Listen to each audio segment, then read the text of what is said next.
Non, moi je me souviens surtout des périodes où les profs toléraient qu'on fasse autre chose que leur branche. Moi j'écrivais beaucoup et je dessinais, puis j'avais des profs qui s'en foutaient qu'on faisait pas leur, qu'on suive pas leurs cours en gros. Et je trouvais que c'était très encourageant.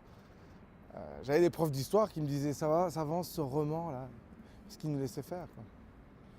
Est-ce que tu dirais qu'aujourd'hui, dans ta Mais je peux carrière... continuer juste sur un autre truc. Oui, C'est vrai que j'ai eu aussi, j'ai eu des cours de dessin notamment, qui étaient des lieux où on pourrait croire qu'on apprend techniquement qu'à dessiner, mais en gros, c'était des lieux qui étaient des cours, qui étaient des moments d'émulsion, comme ça, d'effervescence, de sensibilité en fait. Et de manière générale, ça, ouais, ça fait naître des choses, des envies de créer des trucs. est-ce que tu dirais qu'aujourd'hui, dans ta carrière d'artiste, ces périodes que tu as eues, cet éveil à la culture et l'artistique, ça y a contribué? Bah, comme moi, je suis humoriste, puis que c'est né dans une envie de tromper l'ennui à l'école, d'une certaine manière, ouais. C'est-à-dire que plus les profs sont chiants, plus ça fait naître des artistes qui doivent un petit peu, comment dire, c'est d'exorciser cet ennui horrible qui est d'abord l'école et ensuite la vie. Si tu pouvais changer le système aujourd'hui, revenir en arrière, est-ce que tu prônerais un système avec plus de culture, plus d'artistique dès le plus jeune âge? Non, je suis pas sûr parce que moi j'ai commencé à écrire ou à exprimer des choses par nécessité. En tout cas pas parce on m'a demandé de le faire. Et je trouve d'ailleurs que enseigner ça, en tout cas la manière de s'inspirer, c'est pas gagné. Par contre, au moins le rendre accessible à tous au cas où il y a une vocation possible, là oui. Mais je me méfie du prof artistique en fait. Parce que c'est bien quelque chose qu'on peut pas enseigner, c'est des idées. Et du coup, tu serais plus pour un temps de développement, mais pas un temps imposé à la culture? Un temps de développement personnel, Ouais, plus ouais. d'attention, plus... Bah disons que ce qui est bien, c'est sensibiliser les jeunes au fait que ça existe de créer quelque chose, d'exprimer un truc, d'être sensible et puis d'en faire ouais, une expression. Ça oui. Alors que ce soit du théâtre, que ce soit du dessin, que ce soit de l'écriture. Mais après, le plus de culture à l'école, c'est marrant.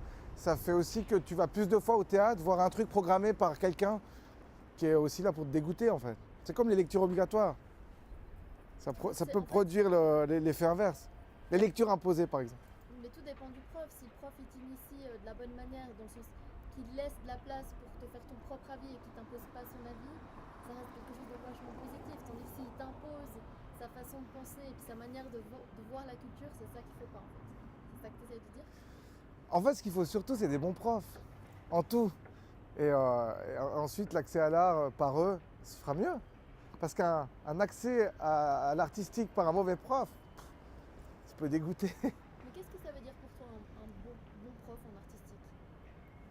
Est-ce que tu as une définition Ouais. comme ça, spontanée? Prenons l'exemple des lectures imposées. Les lectures imposées, ça peut te dégoûter du fait de lire. Et Dieu sait si lire, c'est important quand on veut créer des choses, par exemple. Et puis, un bon prof, c'est plutôt la personne qui te dit ça existe, si tu peux développer un rapport avec ça, le tien, ça te regarde.